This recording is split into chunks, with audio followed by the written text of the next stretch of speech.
Upat ka klase yun ko.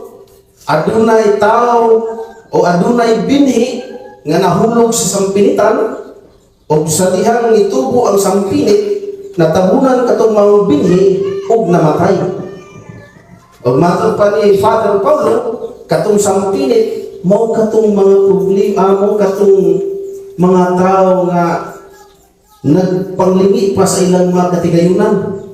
Nituo sila sa Diyos, apang naphaw lang ang ilang pagtuo. Sa dihang niabot ang mga problema, nahanaw ang ilang pagtuo. Kung nagpadayon sila sa ilang tawhanong